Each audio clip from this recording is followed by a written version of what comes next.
Hey everyone, welcome back to the 2014 North American Challenger Series Finals. Game 3 of maybe 5 between Curse Academy and Team 8 is just about to get underway. Team 8, another comeback win in the series, tying it now 1-1. Yeah, the fact that Curse Academy took that first game off them and they came back and made a little bit of an adjustment, but it was really kind of Curse Academy's adjustment that gave them that Ziggs, because they banned the Kazakhs instead of it. Yeah, that was a very strange choice to ban something that wasn't even played. I think they expected blue side antics with, you know, picks and bans do change when you switch what side you're on, but ultimately, yeah, Team 8 had a good comp. Their bans were great, though. I think they actually pushed away what Curse Academy's comp would have done. Yeah, and Slushy showed why he drew that ban in Game 1 on Ziggs. He went 4-4-9, a 3.25 KDA on that champion, but the big thing was just the AoE contribution that helped his team get back into it, because Curse Academy, they got over-aggressive and went for those jungle fights. And that was the really cool thing about Slushy here, is he started the game out 0-2-0, getting camped a freaking ton by Saint Vicious, and good on Saint, those ganks worked, and yet Slushy still came back despite the deficit, so big props to him. Meanwhile, on Curse Academy, one of the other players who got camped for was Chris in the top lane, but his Lulu just didn't do very much. Yeah, 3-2-5 is a great score, but you started the game out 3-0 and didn't do anything with it. Well, also the fact that he was dueling Maple Street in the bot lane for a while and wasn't a part of that fight that happened around the blue buff that Team 8 took. Yeah, you've got half your team's gold lead yourself, leaving behind the Cogbot free farm in a safe lane. Like, that's not a good way to get your team ahead. Yeah, and the utility that he brings to the team was actually a big linchpin to the strategy. It's kind of like having one tank and then having your tank not show up to a fight. Exactly. Because she makes somebody tanky. Yeah, and 2 to 3 item Lulu was actually a decent damage source at that point. Maybe not to Maokai himself, but no one is, so whatever. But yeah, basically a 3-0 top laner doesn't show up to a crucial mid-game team fight is kind of a bad place to be. We're going to see the adjustments here. Curse Academy immediately taken away. I like how they first banned Ziggs even over the Alistar. They're like so sure that they know about it. They're like, yeah, no, we're definitely removing that. Maybe the last ban Mundo should have come out here against Chris, but I think they banned Italy. Smart. I mean, sorry. What did they ban last time, Team 8? Mundo, Nunu, Thresh. Yeah. I think he did the same thing again. Orianna, though, against Keen. Interesting. Thing is, I would have liked to see Slushy play that champion himself. But the Kazakhs goes to Saint Vicious. This still leaves Porpoise Pop's Nocturne for the 5th time in a row at this point. And another Maokai for Cali Trolls, but I want to see what Chris will play against it this time. Yeah, the Evelyn didn't work out for Saint Vicious last time. It worked early, but he just wasn't able to use the gold that he got. The thing is, I don't think that's a fault of Evelyn, though. No, I think that was just fine, but they are very obviously thinking that Porpoise Pops does not do well on champions that aren't Kazakhs. They're like, wow, his Nocturne was bad in Game 1. Let's make a play it again. That seems to be the game plan here. So I want to see if that does pay out, though. Teammate actually not rushing the Maokai. They're going for, ironically, not even contested bottom lane. No. And that Curse Academy picks the other stuff anyway. I'm really surprised that it's Kog'Maw, not Tristana, that they'd be going for. Okay, this is interesting. I expect Gragas top then. If you're going to go back to Maokai here, I think it's silly. I'm not 100% on this, because it could be, he could be going back to Maokai, you know, but I think you definitely Gragas here. Ooh. Gragas is a license to farm against Mundo. Actually has kill pressure in the matchup. Yeah. Sets up Yasuo for some backline play. I think you absolutely go Gragas top here. I think he should. I definitely think that he should, but he may go for the Maokai. I think that he should go for the Gragas, though. It suits his style, suits the type of player he is, and it suits the comp. And I would almost actually want to see Jarvan mid as well. What? Not mid. Sorry, I was seeing Slushy's name and I was like, mid lane. No, Nocturne does still come through though, so Curse Academy do get him back on that. But just more knockup synergy, just because Cali Trolls won't always be there. A basically guaranteed knockup I think is really valuable to have. Okay, I can understand that. I can definitely understand that. And look at the Lulu being covered over here. Possibly mid lane for Keen. And here's the thing, is Keen, we've seen they're basically testing his champ pool. Because Keen has played Orianna every game except for one game he played Corki mid. Yep. His other champions that he was known for, Kayle, LeBlanc, Nidalee, all 3 of them have been nerfed and aren't exactly viable in competitive play in the mid lane right now. Yeah. His other one was Orianna. He does play a little bit of Zed and a little bit of Yasuo, but he's been practicing those more lately, so he's going on the Lulu this game. So now we got to see how this is going to play out. Lulu versus Yasuo. I think it actually goes quite nicely for Lulu. It's so easy to poke him out. And you know Keen opted into this matchup specifically. They expected the Yasuo to get grabbed again after the Ziggs ban. And he said, all right, what do I want to play against this? That champion is Lulu here. But it means... Oh, sorry. Go ahead. No, go ahead, go ahead. No, you go ahead. Basically, now this game is the... Oh my god, he did it! Oh my god, he did it! Freaking did it! He did the Fizz top! All right, CaliTrolls is known for his Fizz top in Challenger. I was talking to Scar, and he's like, this guy just would whip out the Fizz top, and he would just do ridiculous stuff with it. He's going back to that champion here in this match against Mundo. It's a great pick because Seastone Trident will reduce and apply the Grievous Wounds. Yep. This is going to be all kinds of fun now. This actually allows CaliTrolls to be a really, really big one-on-one bully. Also, the Fish will easily stop teleports if he sees him start it. Can't miss that. He's stuck in place when he goes for this. So I think that one-on-one can go well. The problem is I don't think CaliTrolls can nearly teamfight as well on Fizz as Chris can on Mundo. So I think you've got very obviously different game plans here. You have all of one knockup, not counting the Fish, for Yasuo, and a top laner who can't 5v5. Yeah, but I absolutely love that he's doing this right now. Yes, I do. I really, like, I talk to him all the time, and he's like, I should bring it back. I'm like, you should bring it back. But he's like, but it's not viable. My team doesn't want me to do it. You should just bring it back. You should bring it back. He did it. He's going to bring it back. Fizz top, it's going to be a whole bunch of fun. So now that the series is all tied up, who do you guys at home think is going to take it? Tweet your vote to @LOL Esports. Use hashtag T8win or hashtag CAwin, and we'll see if that's going to happen. Going to see who's going to win. See if teammates change their minds now. They've pulled out the game too. Now they pulled out the Fizz. Yeah, the Fizz, I just hope they get more votes because it's a Fizz top, just for the fun of it. Because CaliTrolls, he's definitely known for that. That is his staple champion. That is how he hit Challenger at first. He's like, and we talked about this before, about comfort champions, champions that you were comfortable on, what your style is, and the Fizz top is basically how he got his brawling style. Yeah. You can't play Fizz without fighting all the time. That's how that champion works. You know what's ironic about CaliTrolls, the top laner? It deals almost no physical damage. 1, 2 claps. Yeah, because it was bad. the other guys are like doubled over in pain. Which is even better than applause. If you get physically hurt by the pun. See, I figured this out, that if Freak tells a pun, you don't laugh at it, and you definitely don't wince. You definitely don't cringe. No reaction. Neutral response is the only negative response for Freak. Yep. You take the absolute value of responses. Exactly. I take the absolute value. But at the same time, though, Team 8, they have the Yasuo, so Slushy's on that comfort champion for himself, and they have CaliTrolls in the top lane on that Fizz. Oh! It's amazing how well... Somebody's keeping track.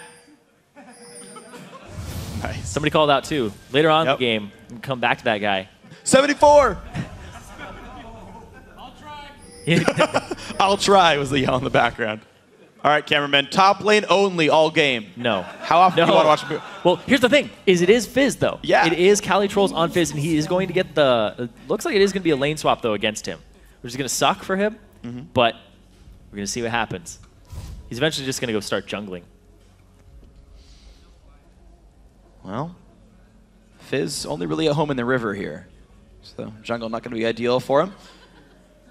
Trinket Ward will watch Curse Academy go for the late attempt at their blue buff. If they see the bomb on him, they're going to know. Yeah, it's true. If they watch the bomb, they'll know that there's a Zillion over there. Tristana in the brush as well. Yeah, she poked her head out. All right, lane swap identified, and CaliTrolls goes, peace. Nope. He's sticking around for a bit. Well, he can leech XP maybe a little. Problem is he can still be pushed out pretty quickly. Wow, he auto-attacked in this lane? Yeah. What is Curse Academy doing? He's got some big... What? He's got some big tadpoles. How is CaliTroll getting CS right now? Like... I could be on Ezreal and not have this much CS right now. Oh, wow. Okay, it's really confusing. But he was able to walk up and get a couple CS for himself. Bunny Fufu is now doing zone duty, but the level 2 for CaliTrolls. Here's the thing, is that is just really big for him. He's an aggressive player. Well, he can dodge the time bomb damage. Huh! Yeah. I would. We're going to see some pretty cool plays out of CaliTrolls. He loves this champion. It's basically when a Riven main gets it top. But oh, double Trinket Ward. Putting a lot of focus on him, and he did. He trinketed that bush. His instincts, his timers. Yep. At 3 minutes, I need to be putting that You're there. ready for the 4-on-1. And he is. Meanwhile, teammate are 2v0ing the bot lane. Quick recall from Maple. Nope, doesn't happen. Sorry, Dodo. But he doesn't actually go for it. I thought they were going to actually swap back. Looks like Nocturne, though, waiting in the bottom side. He's going to get all this CS, and look at that. Just from the ward, it makes Saint and Chris back off. This is actually kind of disastrous for Curse Academy in terms of overall strategy. Because they're not shutting down Cali Trolls. He's actually getting some CS here, and he's getting all of this experience. Yeah, that's big. Fizz is a big level-dependent champion, so that's actually quite massive. Misses a couple here, though. Mundo has apparently landed 11 cleavers. 12!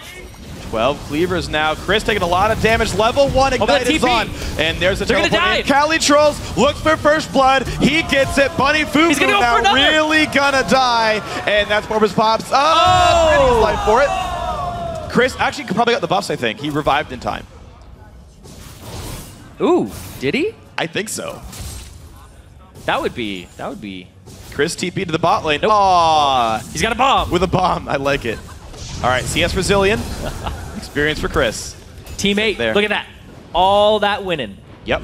Is that Fizz top. He TP'd down to that fight and made it essentially a 4-on-3. That was well done. Impactful, though, is free farming on Trish. You got to keep that in mind, of course. 29 CS, Doran's Blade, and some dead minions in front of him. And a big part of that was Cali Trolls was able to get some CS for himself, free farm for a bit under the turret, got level 3, went down to a level 1, level 2 Mundo. Actually, I think he was still just level 1. I think it was Mundo 1, Zillion 2. Yeah. So the fact he was able to soak all that experience was the disastrous part strategically that I talked about for Curse Academy. And the fact he capitalized on that is huge. 1-0-1 top laner in a lane swap, 5 minutes in. You got to do something about this on Curse Academy's side. Oh, he's still got a Doran's Ring and an Amp Tome. You can see how that battle goes up. Keen taking damage from Slushie here. Looks like this Yasuo doing just fine. 35 to 25 in CS, just dueling Keen in front of his turret. Keen's trying to sidestep Steel Tempest. He got one of them. It's not working out, though. Nope. Saint off on the side, but Porpoise Pops off on the right side. Loop around happening. Cali Trolls, he's actually happy being in this one-on-one top against the Tristana. He's just sitting around. But Slushie, not happy about this. Careful. In comes Saint. He's got a teammate nearby. Flashes the Void Spikes. No Nocturne counter gank there just yet. Porpoise Pops is level 4. Both these junglers are. Speaking of Nocturne counter gank, so he's going bottom, and both flashes are down. Oh, the slow to Bunny. He's dead. If the bubble hits... Oh, just kidding. He's not dead. He hastened himself. I was wrong. The kill condition. Get the bubble. Yep. Didn't land. I thought the slow from Nami was going to be enough. I forgot Zillion hastes himself and just pieces out. Yeah, can't Killian the Zillion. Through that. Boom. Everybody's on top of that one. See, that's a briefcase. That's a... Does it only count champions? Probably not. I think we actually exclusively have a cameraman counting them right now. And you made it somebody's job to just sit there and count them, because somebody in my ear told me the number a while ago. I'm glad I have such an evil power. Anyway, it's not about the briefcases, though. No. It is about getting the #1 team in Challenger and striking fear into the hearts of Americans everywhere. Chris, knocked in the air. I'm being told a number every time in my ear. They're like, 36. Now it's 38, actually, after that last one. Somebody is sitting around in the back room doing this. Slushie level 6, though. Saint knock up from Keen. Can they get this kill? Slushie forced to run. He does not have flash, but the turret is too scary. Goes really aggressive on that play. Slushie, like you said, no flash. And Porpoise Pops, not a lot of presence on the map just yet. He's waiting for that level 6. And up top, they're actually even in CS. Cali Trolls has been able to get 28 CS versus Chris's 26, despite being in a one-on-one versus Tristana early as Fizz. Well, the one good thing about being Fizz here is just once you hit about level 5 or 6, yeah, now he's 6, you have enough pressure on your opponent that Impactful has to respect him a little bit. You can't just walk forward and zone him out, or you take a bunch of damage there. So it allows him, some sparse CS, while Chris just hits briefcases hiding away from Kog'Maw. Now Slushie does have the ulti all unavailable. Keen does not have anything but flash up right now. Yeah, doesn't even have his own ultimate to give himself that wild growth and that extra HP. But Porpoise Pops, he's about to hit 6, or he is 6, sorry. He's about to do his red buff is the big thing here. So once he has that, he has all of his gank tools available to him. If you Slushie's actually going to take a decent chunk there. If Calitrolls gets a fish onto Impactful, they can kill the top lane. You're seeing Porpoise Pops try right now. Going into the bush. Dry Brush. But Impactful's pushing. He's almost in range for the Q. Like, this is the chance. Fish? There's the jump in. There's it. the fish. There's the jump away. And he's going to require flash. And he gets away with the Buster shot. Perfect play by Porpoise Pops. That was awesome. They set that one up perfectly. He actually warded that bush to make sure there was no jungler there. Just waiting there. Calitrolls, he's like, all right, knowing that the jungler routes should be like this and there's no one there, go. Yep. And they eventually go for it. Absolutely glorious. Now Slushy's got to respect Keen a little bit. Gets the knockup, doesn't follow. Probably smart. Yeah, probably. It definitely is smart. And we have the Sheen already coming out for Calitrolls. He's working towards those AP items to just burst down. And here's the thing, is that once Fizz gets to a certain point, around level 8 or 9, being an AD carry versus him is absolute hell. Late game, you think, I don't want to be against the Fizz, because he's going to come after me every time if you're the AD carry player. When he hits that level, he just keeps going after you every time. And he trades very effectively. So he'll Q in, he'll hit you, and he'll E. He'll dodge some damage, and he could possibly get out or do even more and slow you. And realistically, it's just so hard to be against Fizz at this point. So Calitrolls with the top lane, Fizz facing an easy opponent in Tristana. Impactful now has to be very afraid. And yep, they send Chris back. That's exactly the right choice here. But of course, that'll be as soon as Maple recalls a BF Sword Trist versus a pretty rich Kog'Maw. Yeah, the thing is that Trist actually had a CS lead over Kog'Maw because she was free farming, right? Yeah. She's not going to get harassed sitting there. But the fact they turned that around up top was huge because it allowed Maple Street to catch up too. So now we got to watch what happens as we go into mid-game. 1,400 gold lead for teammate off their great fighting so far. That bot lane die was awesome. The top lane gank wonderful as well. St. Vicious defense for Keen as he shoves the wave down. Mid lane turret is almost gone. Look at this damage coming in. They get the knock-up. Slushy is going to go down. Nicely played by Saint and Keen. Wow. So he wasn't completely isolated because the turret still standing, and it counts towards that. But he was alone. Porpoise Pops was backed.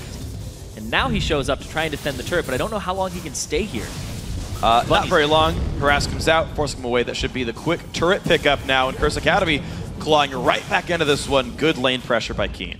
Yeah, about 300, 400 gold down now for Curse Academy. Teammate up in the lead just slightly. And that top lane brawl. Just going back and forth still. But look at that. Oh, he still jumps. Yep. If it's going to hit you, start your rocket jump right before it lands. If the quarter-second cast time is still going, you will basically break out of the move block and get where you're going with rocket jump. And that's going to allow them to go straight towards this dragon here for Team 8. The back timers from Curse Academy just aren't correct, and they take advantage of them.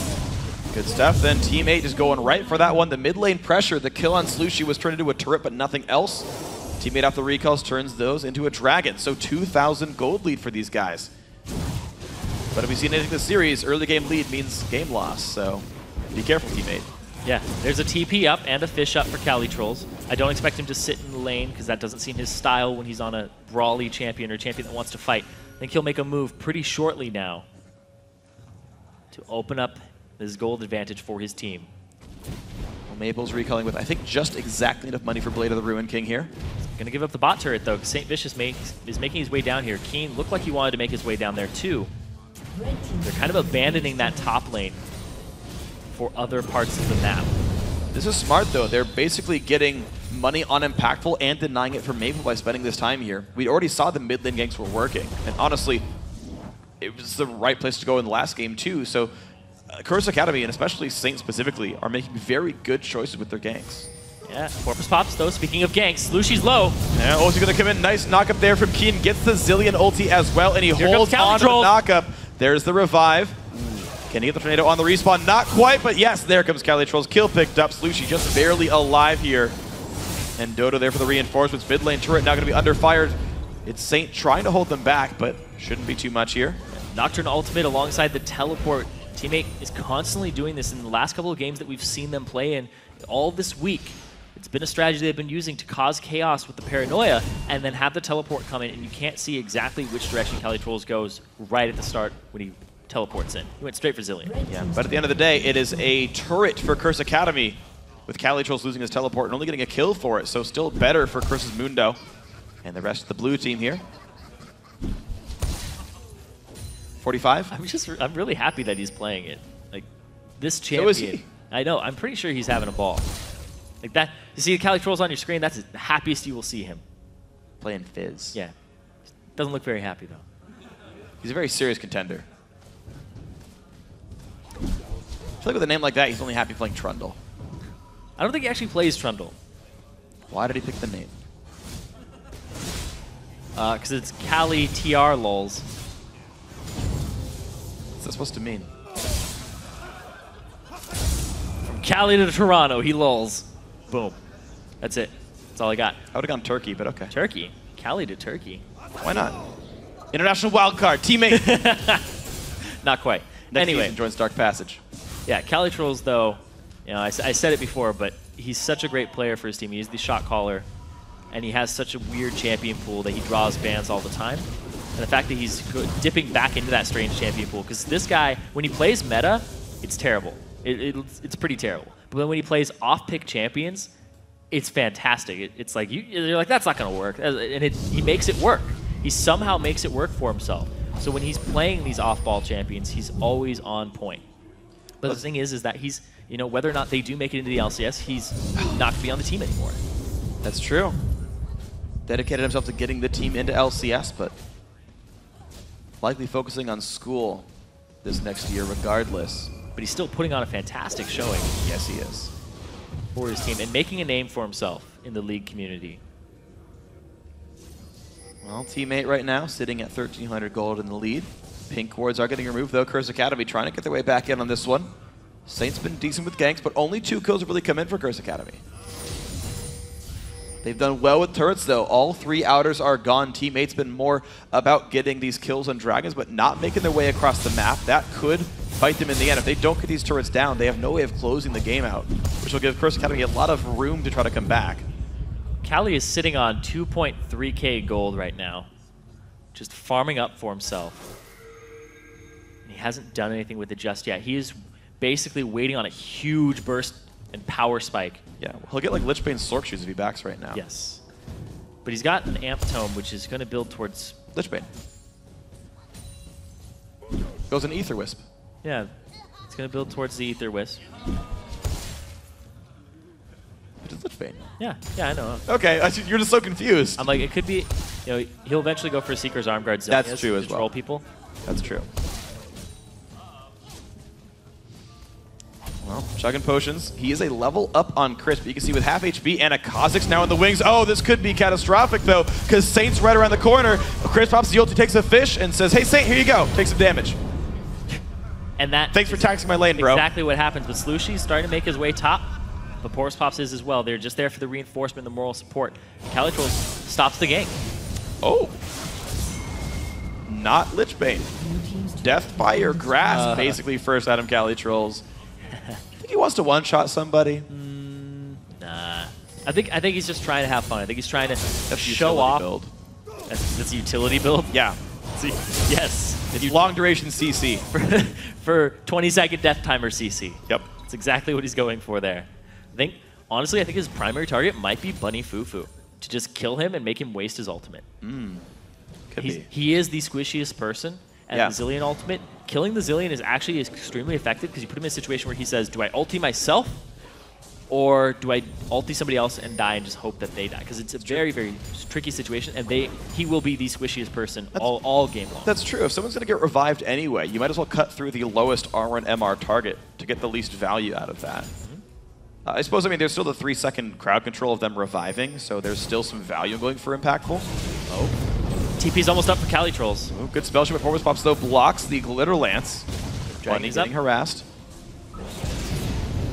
There we go. Dragons up, TPs are up. Every there it goes. that I can see. There's the dive onto the bot lane. Keen knocked up, and that's Yasuo in the mix. Has to flash away, is going to revive. Cali Trolls now in battle with Impactful. Pops the DFG. Keen is back up. The fish is down. Goes in, finds Keen. Cali Trolls does burn to death, ironically, as a fish. And now Impactful is back in the chase. They find Maple. There's a knock-up. Kills for Yasuo all day, every day. That is a triple for Slushy, and that's going to Dragon.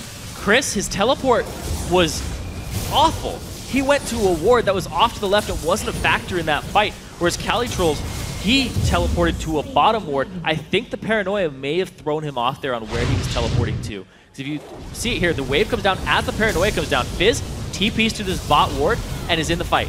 Chris is TP. He hasn't TP'd. Hasn't TP'd. Hasn't TP'd. Still hasn't TP'd.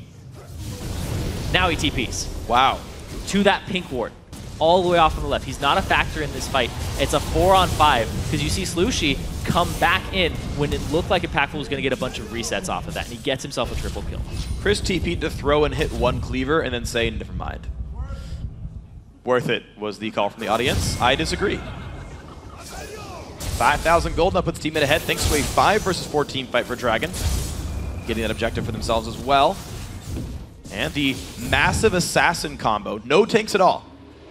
Even Lizard Elder on the Nocturne. All assassins. And this is the cool thing about a low disruption enemy team. Because Mundo is more of a bruiser than a tank. He has no meaningful ground control. You can just run past those people and kill the squishies like Keen and Impactful. Yeah. And if you heard Jat on the desk, he was talking about how when you have a Protect the Tristana composition, everybody else is super squishy. And you said it too at the start of the previous game with the Mega Inferno Bomb. Now they're just going single target damage on top of it. Just finding people to go for. Good dodge on this one. Chris trying to get Cali Trolls. Hut, hut, auto attack. Hut. Oh, but there's the ulti. He still wants it. Corvus pops. Yeah. Blocks it with the shield. Fear comes out, takes a briefcase. Chris will get feared. Dodo's got to be careful. He goes down. The chase from Impactful. Slushie forced to flash away. Another briefcase hits him in the back. Maple Street still farming in the mid lane. And now he puts a ward down, so he sees the rotation coming out from Curse Academy. He's able to stop it. No ultimates really used there from Team 8. They disengage it, but Dodo used his ultimate and ended up dying. Corvus looking for a way in from the side, but most likely to just defend this point. All right, so Curse Academy do still find their legs under them. They lose a couple of fights, but they go back in on this one. They're getting these pickoffs. They're getting some wards back down. You can see very, very few wards from Team 8 on the map right now. A lot, actually, for Curse Academy. St. Vicious going for an offensive build, which can let him threaten all these assassins. And the Vision game could be Curse Academy's way back in on this one. And like you said, the Vision game is actually very important, and the fact that there isn't a double Sightstone jungler here for Curse Academy, because they go with no Nunu for the first time that we've seen this series. They're going to go with that. Kha'Zix have to buy more wards in their inventories, and a lot of people actually have full inventories at the moment. So it's going to be a lot on St. Vicious to just purchase these wards, the pink wards for his team, and get them down. Because right now, ward control is pretty even amongst the teams. As they all time out and some new ones get put down by Team 8. We're going to see Chris still holding on to this top lane, just slowly farming up on Mundo. He wants to be this persistent damage source. Problem is he just doesn't threaten the assassins quickly, and so they already get their job done, killing champions like Tristana and Lulu before Chris's damage really amounts to much. Cali Trolls is wrapping around in the mid lane right here. He doesn't have his TP, but he's looking for the flank while the turret is up. Curse Academy want to fight right now. St. Vicious takes a whole bunch of damage. He will revive, and Bunny Fupa goes down. They killed him. Impactful does as well. Double pull Cali Trolls. The battle continues. Yasuo does go down, but it's a 3-for-1. He's going to keep going. Keen, the only ones alive. Cali Trolls wants more. There's the troll pull. Goes down to Keen, though, and the dot's not enough. Big thing there. They went after Bunny Fufu, instantaneously blew him up. He did get his ultimate out, but Impactful dies at the same time. They get this turret for themselves, and Team 8, the flank from Cali Trolls, that is something I have not seen in a while from him. Just walking to flank. He usually TPs in now. Yeah, but that was exactly what he wanted to do, and we saw him get on an individual playmaker like Fizz, and look what happens. Look how easy it is from the team fight for Team 8 to win these battles. And what I like about this as well is that Fizz is such a low cooldown champion. He's not wasting Shark or I think even Death by a Grasp on Bunny. He's using Q Lichbane and an auto attack to one-shot the support and then just move on from there. It's forced Bunny to grab an early Negatron cloak instead of maybe finishing his Morellonomicon or getting him a Kalos for a teammate. We're going to take another look at that here. They go straight in onto Saint. The Paranoia's down. Look at Bunny. Oh, it's DFG and Shark. Gone. Okay. He used both of them on it. And he actually ends up killing both. Yeah, with Maple's help, he gets Impactful. Yeah, kills Impactful underneath the turret. Almost gets Keen, but the shield. Good timing on the playful trickster to glitter lance that, and sometimes you got to be careful about Lulu on this one. So I'm actually surprised, actually, that he's using every single cooldown he has just to kill the support Cillian. It's the pressure. You want to blow up ASAP, and it's on Bunny Fufu at that point. It's like your move. Are you going to use your ultimate? Use it on somebody fast. Is it yourself? That's definitely worth it. While you're reviving, we're going to hit somebody else. Look at that. Oh, and down he goes. Bubble hits impactful. That's going to be a dead Tristana soon. The Shark hits the back line, and there's 3 guys without any health. Bunny goes down. There's a revive on Tristana. That'll be a dead Tristana now. And that is another 3 kills picked up for Team 8, who have won every single team fight now. And are they going to go straight for this Baron? Calitrolls is backing, but he does have teleport. Oh, the minion blocked it for him. Secret Service. Secret Service minion dies for his efforts, but you know what? You will be remembered. What's its name? Gregory. Gregory, the Secret Service minion. Very happily allows Calitrolls to go back to base. This is going to be a dead Baron. Porpoise Maple Co. make that happen. He's TPing to the Dragon. Home guard, he's going in. Oh, Chris. Oh, he's doing it again. Get out of here. There's Baron. Everyone gets a timer on that one, but this is Curse Academy really losing their way at playing these games. Their comp just, it can't position properly, basically. There's so much hectic random stuff going on that as long as Triss goes down, you don't have a team fight anymore. Yeah, they're very utility focused on it. I mean, granted, St. Vicious, he has some damage, but he's also extremely squishy too. Everybody on that team is squishy except for Chris, and Calitrolls, the fact that he's this far ahead pretty much makes Chris squishy. It's true. Yeah, I mean, Chris, like, this is the problem with Mundo, though, is like the entire thing with Mundo, like the why the champion is good, is because he's in the front line and he says, you have to deal with me to do anything else. The entire team of Team 8 is backline reach. Fizz gets behind them, Nafta gets behind them, Yasuo gets behind them, and then Kag and Nami are long range. There's no purpose to be Mundo in this case. Speaking of getting behind him, he's going to try his luck here on Chris. There's the Shark, there's the DFG, oh there's the burst, and down goes Chris from about 3/4 health. Yep. So I'm just going to parrot what I said a second ago. Fizz, he's so far ahead, he makes Mundo squishy.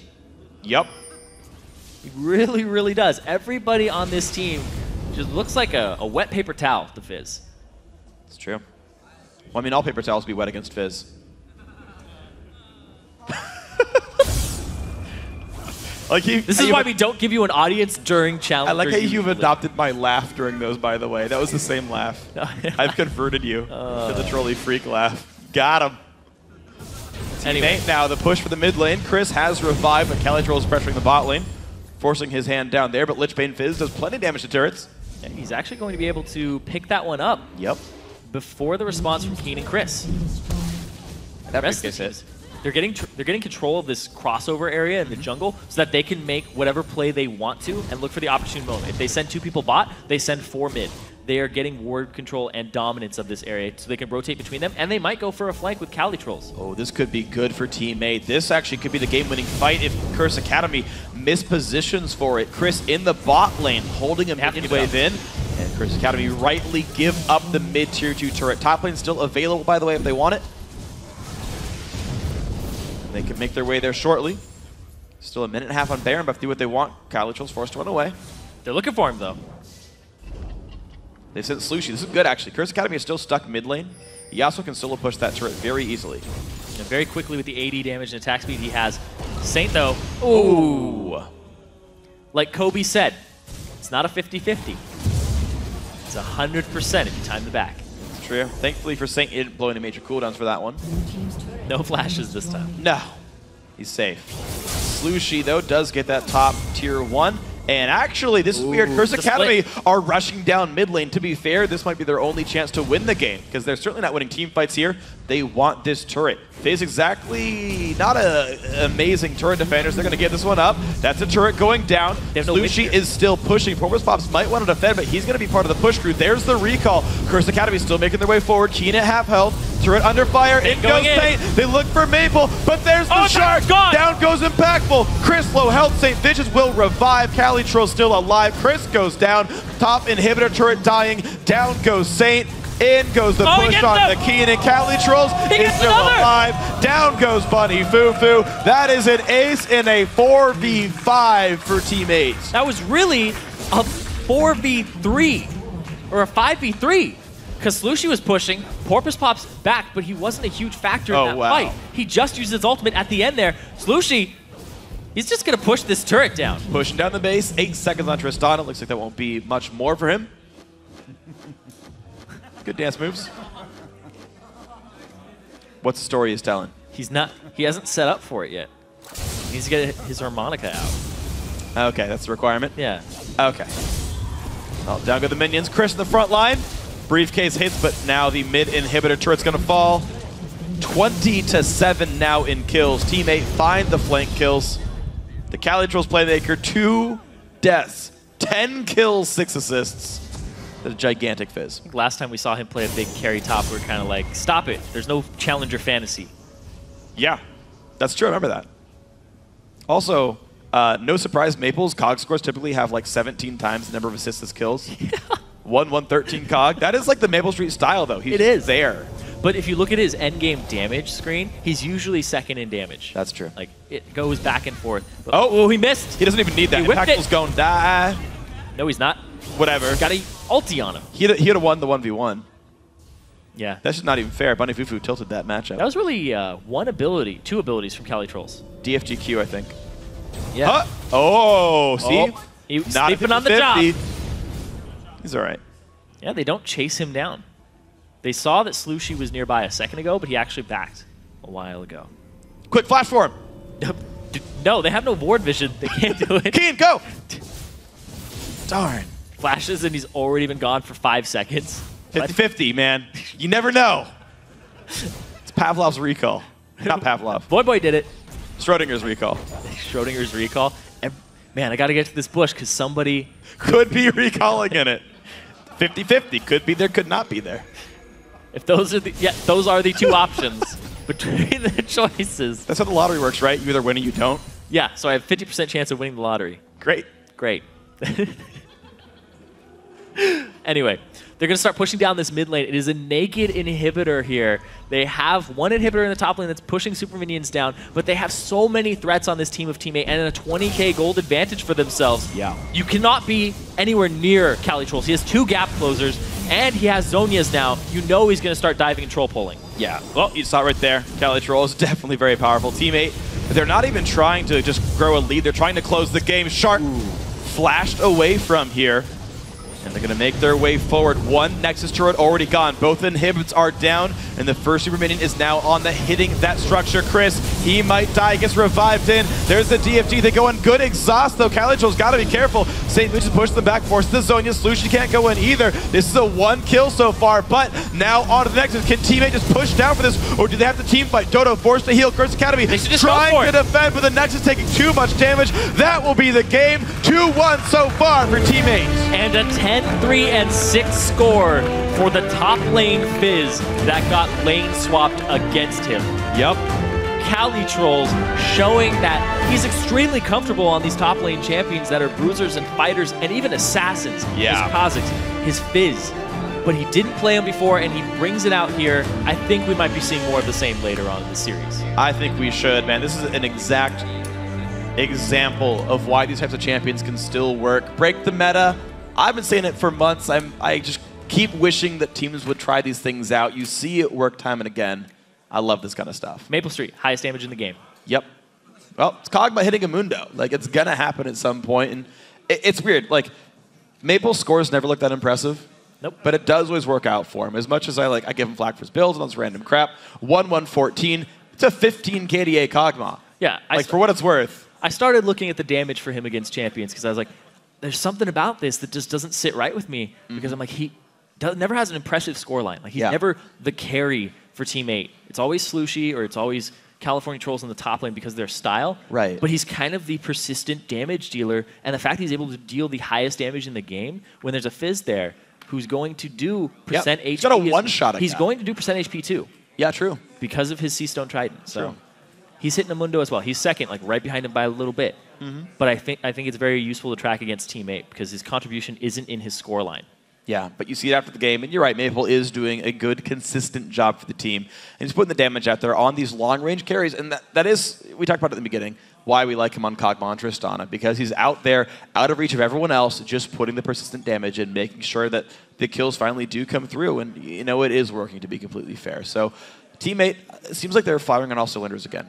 When the playmaking champions are there, it seems like they make the plays, and that's kind of all this team needs. Yeah, the bot lane was in a slump for a while. In the top lane, he was kind of picking up different champions because the meta was shifting. Yeah. And Slushie, he was also having some problems too. But then the teammate, the bottom lane, got it together. They started picking up hyper carries. They started expanding Dodo's champion pool. And Cali, he's just going back to what he knows and his bread and butter. And I think it's working out fantastically for them. I think it's incredible as well. Teammate has not been forced to change their comp like at all, and it just keeps working over and over again. So I think Curse Academy need to make some actual changes here and try to push what's been working for Teammate down. We'll see if they can do it in Game 4. But for now, we're going to head over to the guys at the Analyst Desk for more on that win by Teammate. Thanks, Freak. Last time we spoke, Jet, we kind of talked about how maybe the aggression would die maybe down. more subdued. Like, Yeah. they're not going to do crazy stuff. And then they come out with an Assassin Fizz top lane, and they do a turret dive, the teleport turret dive at level 3. I mean, it seems like these teams are now, they're bloodthirsty, and they're going to fight tooth and nail for this victory here. Well, especially Team 8, for one. I think back all the way to the first time I even saw Team 8 play. I don't remember when it was. It was some online tournament. I think I saw Cali Troll's top lane on Vladimir going like 17-0 or something crazy. Like, the dude plays things that other people aren't necessarily playing, and he plays them well. Maybe if you played the Mundo versus Fizz matchup 100 times and you have like a 2v1 against Fizz, you're going to beat him up a little bit. But this time, as a surprise pick that Curse Academy wasn't expecting, he destroyed that game. Right. And so then the question is, what does Curse Academy do against that? Because you don't have the experience or the practice. So is that one game enough information to say we can make adjustments and play around it? Or again, you go back to that age-old, like, what's the counter? Ban it. It's tricky. The momentum is completely gone. It's very common to see like a backdoor sweep in situations like this where you see the first game go to a team in a really close back and forth game, and then as soon as the series breaks, which I think we saw the series break, 2 close games and a really one-sided one. Teammate threw their first curveball. Curse Academy now kind of has to respond to it, but I don't know if they can adjust it to any of their bans. There's a lot they have to figure out in this very short time we have between games. Let's look at where that first momentum shift happened in this game. About 17:30 into the game in the bot river, we saw a nice 4-for-2. We go ahead and roll this clip out here. Yeah, just start rolling. You can see the teleport coming in from Fizz, and he beat Mundo to the punch in a lot of ways. He gets in there first. Even if he doesn't land his Shark, the damage is kind of done in the sense. All the distraction he is doing right now burns pretty much all of impactful stuff, and then it allows, right here, Yasuo comes into this fight really late. It allows him to clean up at this point. He waited for impactful to rocket jump in. You could kind of see it coming. Slushie was looking one step ahead right there because you knew that Tristana was bloodthirsty there. It's like, oh my god, he's going to get the resets. He's going to start hopping around and killing everyone. And he just waited for the spot of the Tristana jump, threw the Yasuo tornado, killed him, and ended up getting the triple kill. And both the Yasuo and the Fizz just kind of went nuts after that fight. Right, that kind of started that, momentum train going that they carried through very well for the rest of the game. And we have to point out the fact that Cali Trolls played his Fizz very well in a carry position. You got those early kills. He looked for assassinations around the map and made plays. I mean, he was taking a lot of attention from the other team. And as Zyrene pointed out, in the team fights, was comfortable using all of his cooldowns on the Zillion in order to force quick decision-making in terms of using that ultimate either on himself or on a priority target on his team, hoping to make use of it. And it was mainly just forcing Curse Academy into decisions they weren't comfortable making. Curse Academy had to start panicking because they didn't really know where the Fizz would take them. As far as top lane scaling goes, you're not going to get someone who scales as aggressively as a Fizz because he removes the Mundo scaling, which is normally the calling card of Mundo. And as soon as Fizz got going, they just had to start going crazy, which is why this game ended up actually being a much larger goal lead in what was kind of a close game because of the decision-making that they forced Curse Academy into. And a perfect opportunity for us to jump into our second replay, which is the ace at 27 minutes and 30 seconds because we see Fizz pump out a ton of damage here. I've heard a lot of teams on the comms that we get to listen to in LCS when they show them on stream, like, let's do a base race. We're behind. What's the worst that could happen? We lose the game. Oh, well, we're losing anyway. That's what Curse Academy was trying to do here. Let's just roll the clip. You can see the Yasuo wasn't even there, but they're like, let's turret dive. Saintfishes had the right idea, decided to jump on this one, but the right idea didn't even matter at this point. We're going to watch this one again. Obviously, we backed up a little bit too far. St. Vicious dove in, but you need to just watch Cali Trolls. He's the one who cleaned up on this fight. They can't jump on a Fizz because he has his Playful Trickster. He landed a Shark. I mean, Impactful just got wrecked completely in this fight. Nothing he could do once the Shark landed on him. Fizz will one-shot him, and then Chris, who is the tank, gets the healing debuff and also the % health damage from multiple sources. Impactful even died before the Shark damage came out. The Shark stopped him mid-jump, but the damage actually didn't come through until after he killed him with a Q. Right. It did, however, put some damage onto the Mundo, and then we saw him clean up that fight there. Something else I want to point out with Teammate is earlier we were criticizing the Nocturne build a little bit in the earlier game where they had Maokai and a Nocturne in a full tank scenario with not enough damage to follow up and beat a hyper carry team. Here, however, though, he utilized that same tank build, but to a lot greater effectiveness because he had an Assassin Fizz to back him up. One thing that I've definitely noticed watching this series is how good Porpoise Pops is on Nocturne. Even though it's somewhat easy for him to do, the way he always positions himself to fear tether in the perfect direction is actually a leap I haven't seen a lot of Nocturne players making. And even though he's doing the Lizard Elder first, which I said before, can be good, as long as he's using it in the right team compositions, I'm completely on board with what he's doing with this tank Nocturne. He's getting the early game going, and then he's setting up kills for the high damage solo laners. That's how the team needs to really function. All right, so we're at that point now. Teammate up 2-1 in the series. It's time for Curse Academy to make some major adjustments. We talked about how they haven't really attempted to dismantle the team composition. He's been comfortable on Nocturne every game, so maybe time to switch up some of those target bans. Perhaps. It's really, really hard for Curse Academy right now. I've seen, I think it was the last Challenger Series playoffs, when they start losing, they do kind of go on tilt a little bit. The one thing that you have to do in a best-of-5 series, if someone's beating you playing the exact same champion every time, may as well try to throw a wrench into that, whether that be a Nocturne ban, maybe a Nocturne ban. Yeah, well, we'll see. Hopefully with having a few of those veterans on Curse Academy who have come from the LCS and have gone through best-of series, they'll have the ability to regroup a little bit and come back strong in the 4th game. We do, however, have to take another short break, and when we return, Teammate will make its bid to take the title in the best-of in summer. It's Game 4 right after this. Don't go anywhere.